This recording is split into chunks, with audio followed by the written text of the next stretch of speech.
It was in kindergarten. I can remember it in Miss Love's class. And I can remember being like, oh, one cool thing about myself. I have to say one special thing about myself. And that was the thing I would share, is that I was adopted.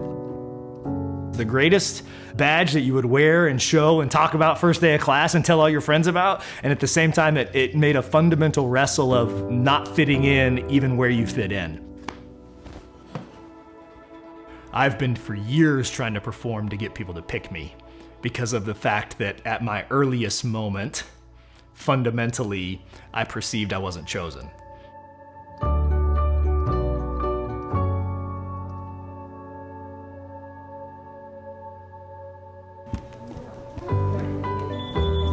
My wife is Kirsten, and we have 5 incredible kiddos. Kirsten was one of those people who was able to see who I am. We got married and kind of began our life together. Did you say thank you to Mommy for all that yet? I had plans for a family right away. A year into it, we found out we were pregnant. Then we had a second child. Up to this point, finding and reaching out to his biological family was not something he wanted to do.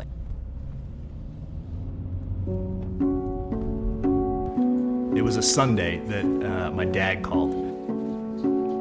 Hey, we received a letter from a woman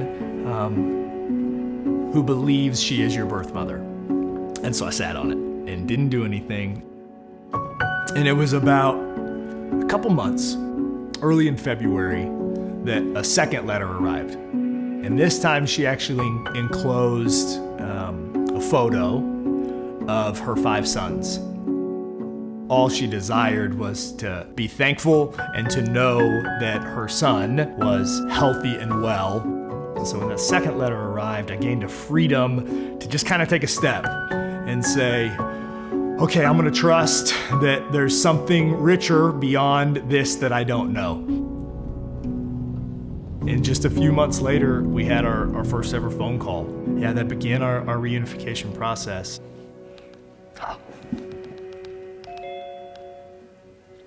Hi. Oh, wow. How are you guys doing? Great. Thank you. No, wow. Hi. Hi, Miss Priscilla. How are you, babe? Good. Were you out in the pool?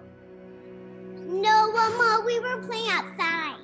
So I learned the story of my birth mom, Priscilla, listening to her tell of what she had been through, to see her courage of how she stood up to others who had different opinions, that I would have had different life than I do now and would not have met my wife and would not have my kids in the story that's been written for me. Even more on his birthday every year, I get super emotional because she had a choice. She chose one that forever changed the course of my life. And to see where she had come from and what she went through, it just gave me greater empathy and understanding for everything she had gone through to choose this life for me. So Kirsten and I had always talked about having a larger family ourselves. Reunifying with Priscilla and beginning to meet my biological family and learn my story. I began to have this perspective of how you could choose family.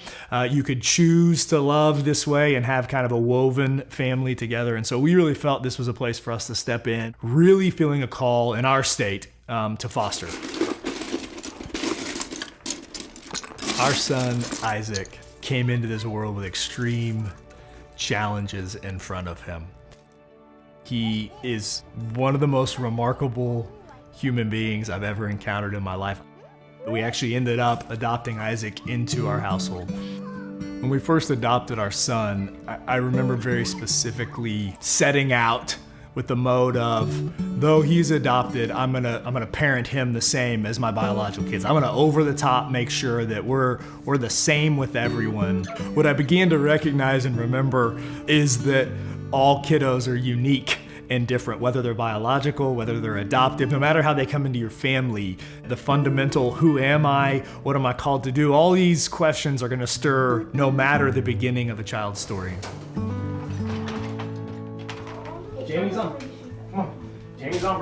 One of the gifts my son Isaac has given to me is just a connection point on the identity, nuances that I've gone through in my life as an adoptee.